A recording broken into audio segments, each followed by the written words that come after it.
Bismillahirrahmanirrahim. Bonjour chers étudiants, on continue toujours le cours de transfusion. Accident transfusionnel. Dans cette partie, on va aborder les accidents de surcharge et on va aborder aussi les accidents techniques. Donc, toujours, vous allez trouver tous les supports dans la description. Toujours, je vous invite à abonner chers amis et toujours, je demande un maximum de j'aime et de partage pour que ces vidéos atteignent le maximum des étudiants le plus tôt possible. Vous allez trouver toujours tous les liens dans la description. On commence d'abord et on continue les accidents de surcharge qui sont dus à la transfusion qui est massive, répétitive, bien répétitive chez certains patients qui sont dus fragiles. Donc, en premier accident de surcharge, on peut noter un OAP de surcharge, un TACO.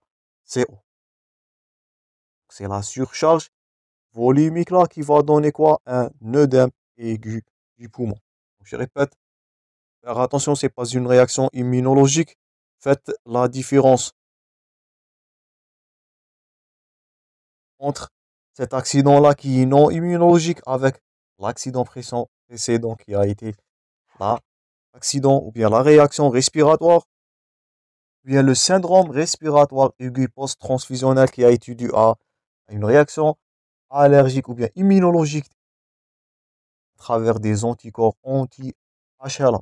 Je répète, là, c'est pas une réaction immunologique, c'est pas un accident immunologique comme le TRALI, donc acute lung injury qui a été dû à une réaction immunologique des anticorps anti-HLA qui vont altérer. Je vous invite à consulter la deuxième partie où on a abordé les syndromes lésionnels, qui a été dû, je répète, à une lésion d'endothélium vasculaire qui va provoquer la dissémination du liquide à travers du milieu interstitiel.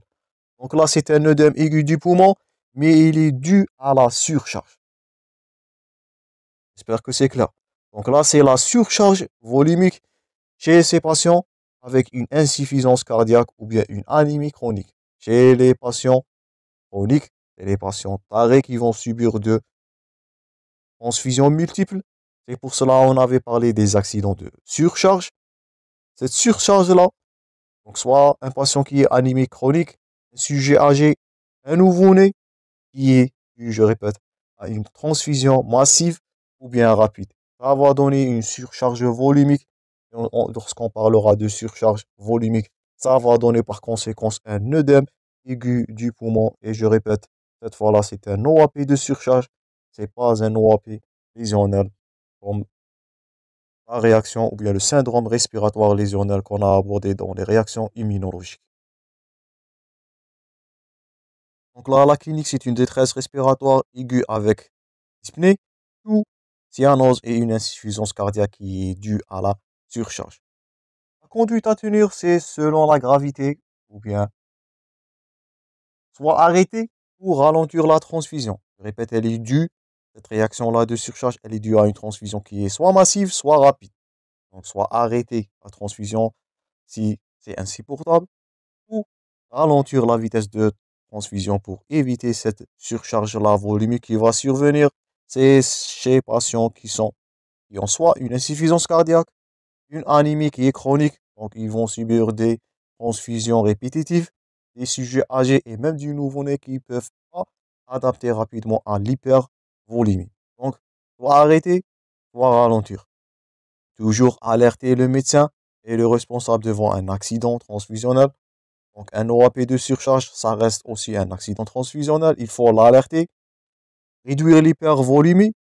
Parfois, on peut associer des diurétiques pour lutter contre l'hypervélémie, plutôt l'hypervolémie. Ou bien, et ensuite, suivre régulièrement le patient après la transfusion. Donc, vous allez suivre l'état général du patient, la tension artérielle, soit hyper ou l'hypotension qui peut être due aux diurétiques. Faites attention, les diurétiques aussi sont des molécules dangereuses. Donc faites attention à la tension artérielle, soit en hypo, soit en hyper. Et bien sûr, suivre la dyspnée et la fréquence respiratoire. Donc normalement, après diminution de la vitesse de transfusion ou bien l'arrêt de cette vitesse de transfusion, le patient là va récupérer cet œdème-là. Je répète, il n'est pas lésionnel, il est dû juste seulement aux surcharges.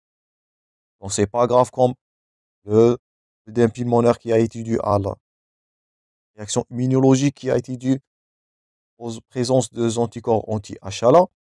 Donc, là, c'est un accident de surcharge. Il est moins grave, mais faites attention. Et il est aussi considéré comme un accident transfusionnel. Il est à déclarer, il est à traiter, il est à suivre. Donc, faites attention à l'hyper ou l'hypotension qui peuvent être dues même au diurétique. Donc, faites attention. Le traitement aussi peut être dans certains des cas dangereux. Donc, j'espère que c'est clair pour l'OAP, l'œdème à lésionnel, je répète, l'œdème de surcharge. L'autre accident de surcharge, c'est les complications des transfusions dites massives. Toujours chez les patients qui sont en état chronique. Donc, je répète, soit l'administration rapide, dans un intervalle court, ou bien une grande quantité des produits sanguins labiles. Là, on va parler de plus de 10 de concentrés globulaires rouges, ou bien plus d'une masse sanguine totale. Donc, je répète, les complications à la transfusion massive, soit rapide, soit la quantité. Donc, on peut noter premièrement l'hypothermie. Donc, je répète, le CGR ou bien les concentrés globulaires rouges sont conservés de température entre 2 et 8. Donc, une transfusion sanguine massive de ce concentré globulaire rouge peut entraîner une hypothermie cliniquement significative. En particulier chez l'enfant, elle peut donner l'arythmie cardiaque. Donc, faites attention, devant une transmission massive, le concentré globulaire, il va donner une réaction ou bien un état d'hypothermie. Faites attention surtout chez l'enfant, elle peut voire donner même une arythmie cardiaque. Parfois, on peut noter des anomalies de l'hémostase, toujours devant des transfusions qui sont massives. Donc, hypervolémie, qu'est-ce qu'elle va donner? Une diminution de la concentration des protéines sériques, donc une dilution du plasma. Et je répète, le plasma contient plutôt les protéines les plus importants qui sont les facteurs de coagulation et les plaquettes. Et ça va donner là une hémodilution et on va noter le risque hémorragique. Donc, hypothermie qui peut évoluer vers l'arythmie cardiaque, l'anomalie de l'hémostase qui sont dues à la dilution, l'hémodilution. En prévention de ces deux dernières, donc, c'est la transfusion des plasmas frais congelés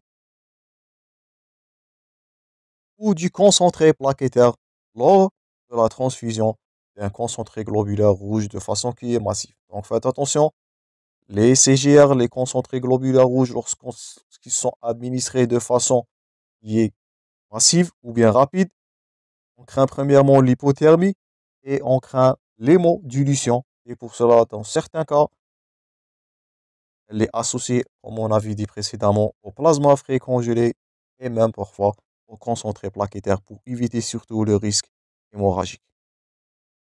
On peut noter aussi comme accident de surcharge des troubles métaboliques. Donc, on peut noter là, donc là vous voyez l'hypothermie. Donc, deuxièmement, ça c'est l'hémodilution ou bien des troubles métaboliques, soit du citrate, du ACD, du CPD. Donc, ils vont donner une hypocalcémie qui va associer une paresthésie péribuccale, des tremblements, voire des contractures typiques, voire dans certains des cas même des crises de tétanie. Donc, le citrate, il est dangereux. Donc, dans les transfusions qui sont massives, donc, ça va donner une hypocalémie, bien une hypocalcémie qui est sévère avec de l'anesthésie. Donc, le calcium, il est nécessaire pour le fonctionnement neurologique. Donc, une paresthésie péribuccale, tremblement, contracture typique, voire même des crises tétaniques dans certains cas lorsque la transfusion est massive. Donc, première surcharge métabolique, c'est la surcharge en citrate. Parfois, c'est la surcharge, elle est calémique. Donc là, on a une hypercalémie post-transfusionnelle qui est due à la mauvaise conservation des concentrés globulaires rouges. Donc là, elle va donner un hémolyse. Et comme vous savez, les globules rouges, donc, contient du potassium qui est intra-érythrocytaire. Donc, à cause de cette hémolyse-là qui est bien surcharge qui va survenir là, le patient il va avoir une hypercalémie et faites attention, l'hypercalémie elle est dangereuse, elle est mortelle dans certains des cas. Donc, elle a un retentissement sur le rythme cardiaque comme vous voyez là pour l'illustration. Donc, comme accident métabolique là, soit la surcharge en citrate, soit l'hypercalémie qui est due à l'hémolyse. Avant de conclure cette partie, on va voir les accidents qui sont là, techniques. Donc, on note là l'hémolyse. Et faites attention, c'est pas de l'hémolyse d'ordre immunologique, je répète, faire la différence entre tout ce qu'on a vu dans cette deuxième partie, dans ce deuxième chapitre, qui est sur les accidents dits non immunologiques, que ce soit un OAP qui est non lésionnel, et dans ce cas-là, la réaction hémolytique, qui je répète, non immunologique, elle est faite parfois plutôt à des accidents qui sont techniques. Elle est rare, elle se produit lors de la transfusion des globules rouges qui sont lysés. Donc, c'est pas la réaction immunologique qui a lysé cette globule rouge, bien ces globules rouges. Donc, c'est la destruction qui est soit physique, soit chimique des globules rouges. Je répète, elle n'est pas immunologique.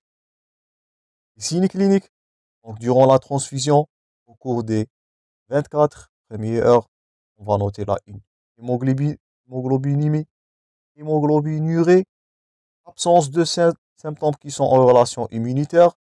Elle est rarement mortelle, parfois qui est due à une hypotension et une insuffisance rénale.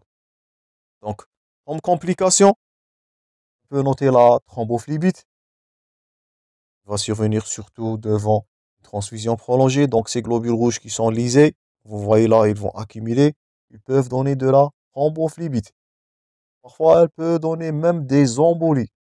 Donc, par la migration de ce caillou sanguin et de la fibrine, qui va donner une embolie pulmonaire. Parfois, elle peut donner aussi embolie qui est gazeuse. Donc là, vous voyez la thrombose et la migration du caillou plaquettaire.